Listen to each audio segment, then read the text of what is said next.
Hello everyone, welcome to Harsha की class. आज की क्लास में हम देखेंगे chapter number 8 of class 8 science, जिसका नाम है सेल स्ट्रक्चर एंड फंक्शंस।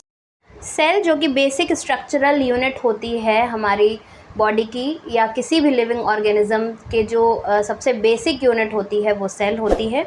तो हम जानेंगे कि सेल को किसने डिस्कवर किया, सेल को कैसे देख सकते हैं हम, सेल का स्ट्रक्चर क्या होता है, सेल में ऐसे कौन कौन से कंपोनेंट्स होते हैं और उनका फंक्शंस क्या होता है, किस तरीके से सेल हमारी बॉडी में फंक्शन करता है। You have already learned that things around us are either living or non-living। हमारे आसपास जितनी भी चीज़ें अवेलेबल होती हैं वो या तो लिविंग होती हैं या फिर नॉन लिविंग होती हैं। Further, you may recall that all living organisms carry out certain basic functions। जितने भी लिविंग ऑर्गेनिजम्स हैं वो कुछ बेसिक फंक्शंस परफॉर्म करते हैं। क्या बेसिक फंक्शंस परफॉर्म करते हैं? वो रेस्पायर करते हैं, ठीक है ना, सांस लेते हैं और खाना खाते हैं, डाइजेशन का प्रोसेस होता है उसमें, उनमें एक्सक्रीशन का प्रोसेस होता है, जितना भी वेस्ट प्रोडक्ट होता है वो सारा बॉडी से बाहर निकलता है। तो ये कुछ बेसिक फंक्शंस हैं जो सभी लिविंग ऑर्गेनिजम्स की बॉडी में होते हैं। Different set of organs perform the various functions you have listed. Means आप जितने भी फंक्शंस अगर आप लिस्ट करोगे तो वो सारे फंक्शंस कौन परफॉर्म करता है हमारी बॉडी में? जो ऑर्गन्स अवेलेबल होते हैं या लिविंग ऑर्गेनिजम्स में जो स्पेसिफिक ऑर्गन्स होते हैं वो फंक्शंस जो है परफॉर्म करते हैं बॉडी में। Like for example digestion. Digestion जब हमारी बॉडी में होता है तो उसमें कुछ स्पेसिफाइड ऑर्गन्स इन्वॉल्व होते हैं, उनका काम ही है डाइजेशन के प्रोसेस में हेल्प करना, ठीक है। तो इसी तरीके से वेरियस फंक्शंस होते हैं, हम सोते हैं, हम सांस लेते हैं, है ना, हम रेस्पायर करते हैं, ये सब अलग अलग फंक्शंस हैं और इनमें अलग अलग ऑर्गन्स इन्वॉल्व होते हैं। So in this chapter you shall learn about the basic structural unit of an organ. Different organs होते हैं बॉडीज़ में लिविंग ऑर्गेनिजम्स की। ये किन से बने होते हैं? ये बने होते हैं सेल से। तो सेल वो बेसिक यूनिट है। बेसिक स्ट्रक्चरल यूनिट का मतलब क्या होता है? वो सबसे छोटी यूनिट जो ऑर्गन्स को बनाते हैं।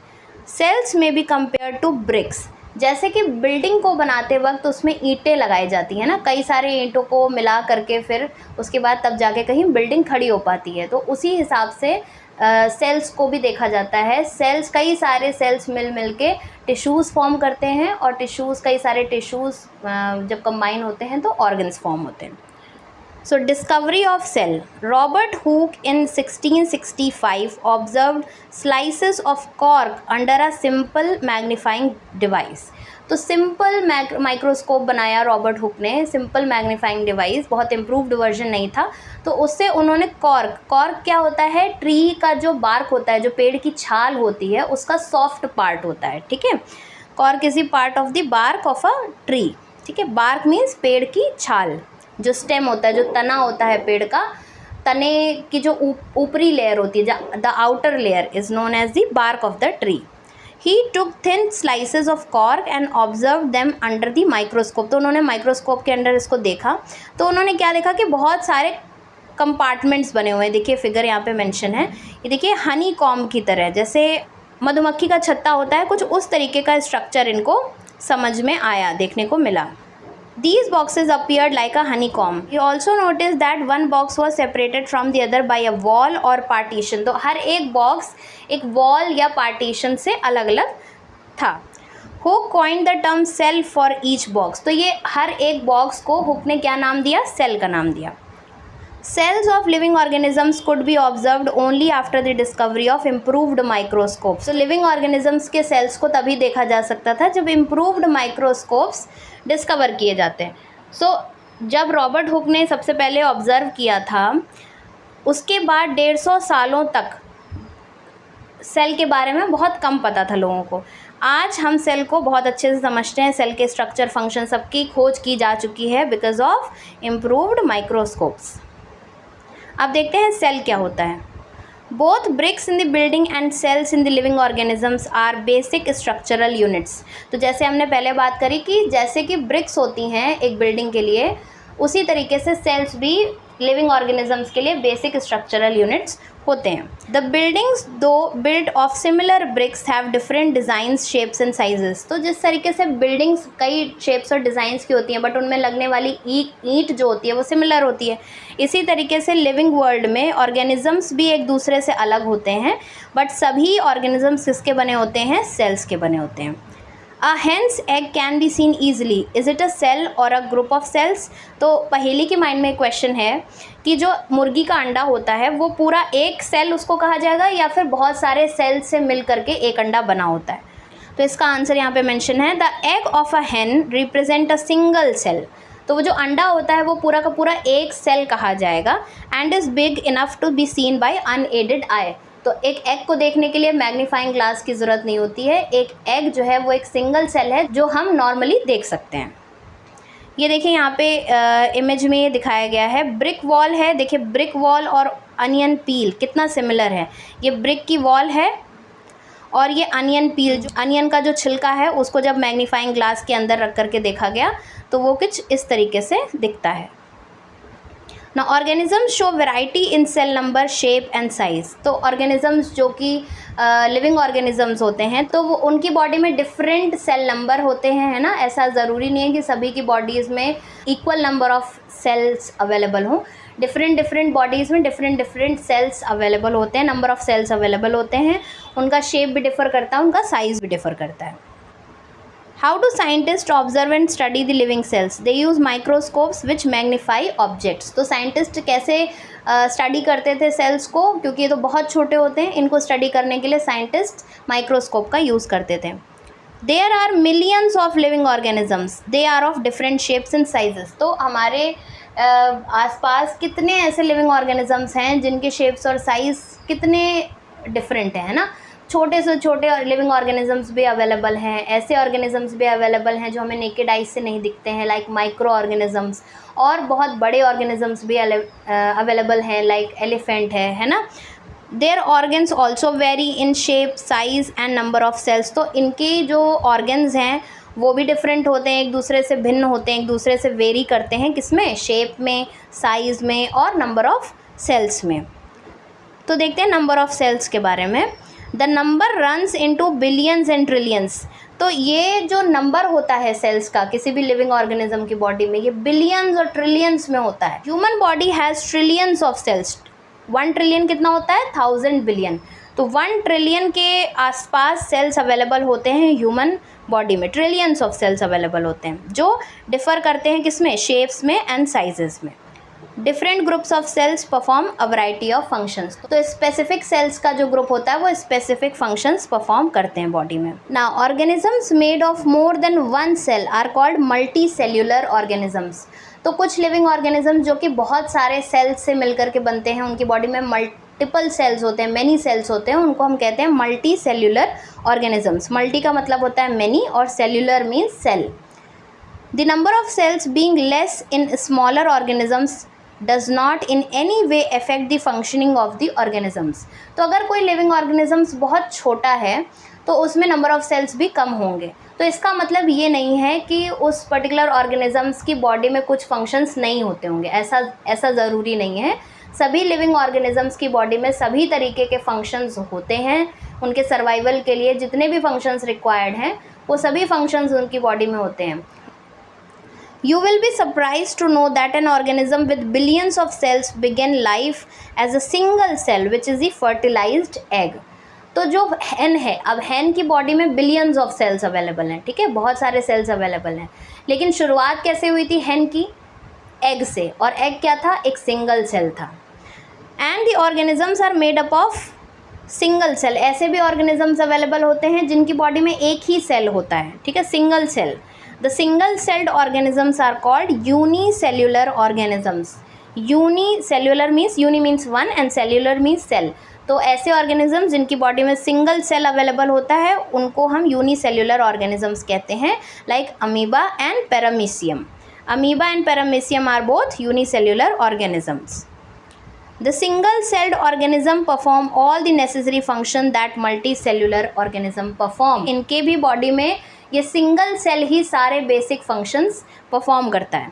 A single celled organism like amoeba captures and digests food, respires, excretes, grows and reproduce, सब कुछ करता है, ठीक है। अमीबा है वो फूड भी कैप्चर कर लेता है, फूड को डाइजेस्ट भी कर लेता है, ब्रीदिंग भी हो जाती है उसकी बॉडी में, एक्सक्रीशन भी हो जाता है, अमीबा ग्रो भी कर जाता है, रिप्रोड्यूस मीन्स बहुत सारे अमीबाज में कन्वर्ट भी हो सकता है ना।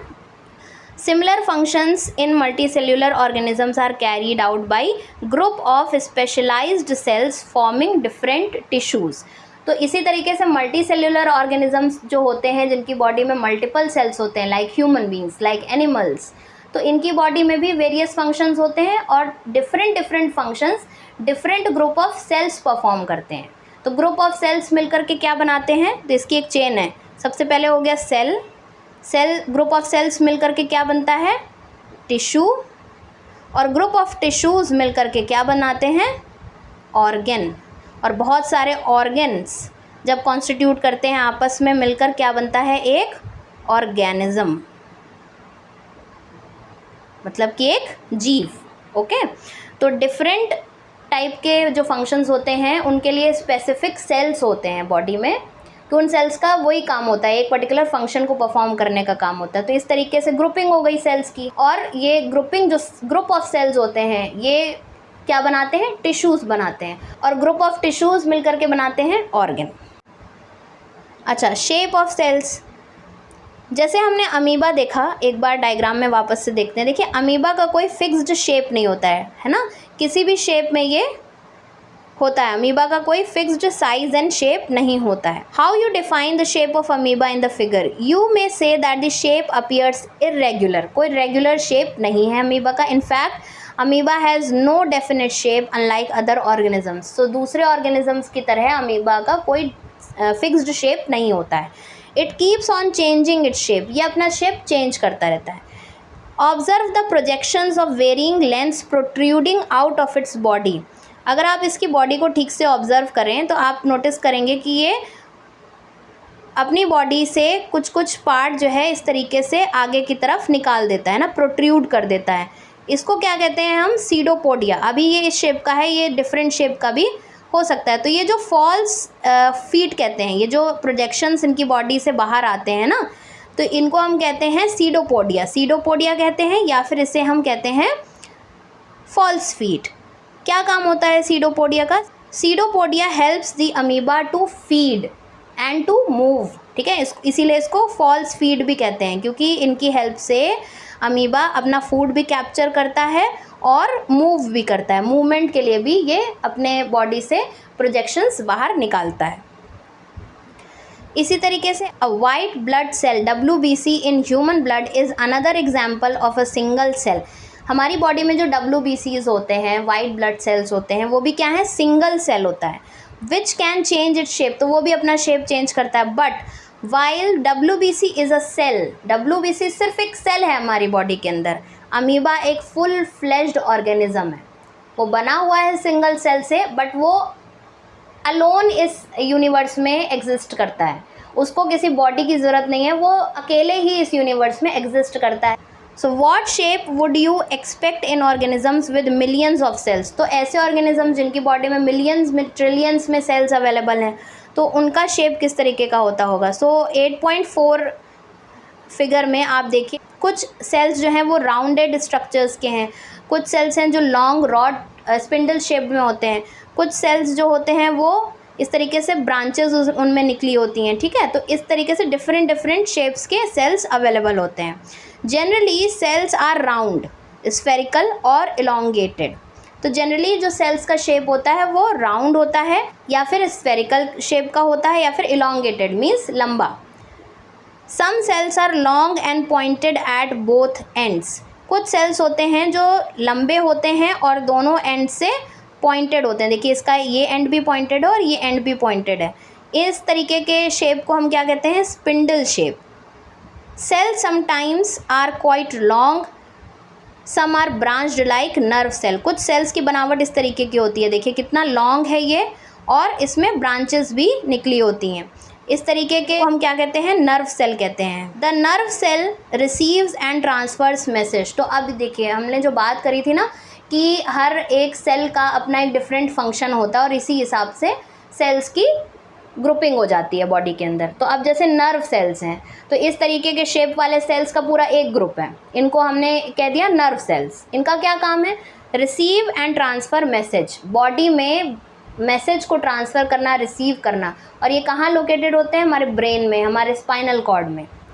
तो क्योंकि ये मैसेज को ट्रांसफ़र करते हैं, रिसीव करते हैं, they help in control and coordinate the working of different parts of the body. तो हमारी बॉडी को कंट्रोल करने का, कोऑर्डिनेट करने का काम जो होता है वो यही नर्व सेल्स परफॉर्म करते हैं। क्यों? क्योंकि ये ब्रेन में अवेलेबल होते हैं, ये स्पाइनल कॉर्ड में अवेलेबल होते हैं, एंड ब्रेन हमारी बॉडी को पूरी तरीके से कंट्रोल करता है। Can you guess which part of the cell give it shape? तो सेल का कौन सा पार्ट होता है जो उसको शेप प्रोवाइड करता है? अगर एक सेल राउंड स्ट्रक्चर का है, राउंड शेप का है, तो उसको वो राउंड शेप किस वजह से मिला है? कौन उसको ये शेप प्रोवाइड कर रहा है? तो components of the cell are enclosed in a membrane. तो सपोज ये सेल है, सेल के अंदर बहुत सारे कंपोनेंट्स होते हैं, मतलब बहुत सारे ऐसे स्ट्रक्चर्स होते हैं। ये सारे स्ट्रक्चर्स किसके अंदर इनक्लोज होते हैं? सेल मेम्ब्रेन के अंदर इनक्लोज होते हैं। सेल मेम्ब्रेन मतलब झिल्ली, मेम्ब्रेन मीन्स झिल्ली तरीके की एक बाउंड्री सॉर्ट ऑफ होती है, इसको कहते हैं सेल मेम्ब्रेन। और जितने भी स्ट्रक्चर्स होते हैं, कंपोनेंट्स होते हैं, वो सारे सेल के इस सेल मेम्ब्रेन के अंदर होते हैं।